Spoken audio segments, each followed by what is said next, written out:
দুবাইয়ে গ্রেপ্তার পুলিশের সাবেক মহাপরিদর্শক আইজিপি বেনজির আহমেদকে ফেরাতে জোর তৎপরতা চালিয়ে যাচ্ছে সরকার।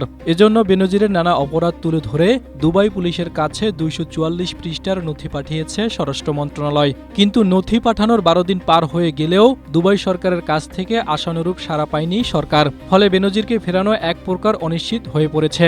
সরকারের আশা ছিল বেনজিরের বিরুদ্ধে ২৪৪ পৃষ্ঠার নথি পাঠানোর পর দুবাই পুলিশ দ্রুত রেসপন্স করবে। তবে এতে প্রত্যাশিত সহযোগিতা না পেলেও আশা ছাড়েনি সরকার। বেনজিরকে ফেরাতে ইন্টারপোলের পাশাপাশি কূটনৈতিক চ্যানেলেও যোগাযোগ করা হচ্ছে। স্বরাষ্ট্র মন্ত্রণালয় ও পুলিশ সদর দপ্তর সূত্রে জানা গেছে, ৩ কারণে বেনজিরকে ফেরানো সরকারের জন্য বড় চ্যালেঞ্জ হয়ে উঠেছে। স্ট্রবেরি সুপার ডটেড ও ক্লাসিক ভ্যারিয়েন্ট সেনসেশন জাগুক শিহরণ। মূলত দুবাইয়ে যাদের বড় ব্যবসা বাণিজ্য আছে, সরকার সেসব ব্যক্তিকে আটক করলেও তাদের নিজ দেশে হস্তান্তর করার ঘটনা খুবই কম।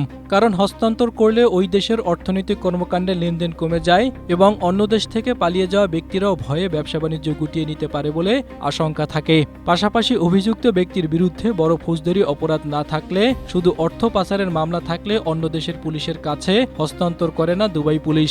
বেনজিরের বিষয়ে এই দুটি ঘটনা মিলে যাওয়ায় তাকে ফেরানো নিয়ে সংশয় রয়েছে বাংলাদেশ পুলিশ। দৈনিক আমার দেশের এক প্রতিবেদন থেকে এসব তথ্য জানা গেছে।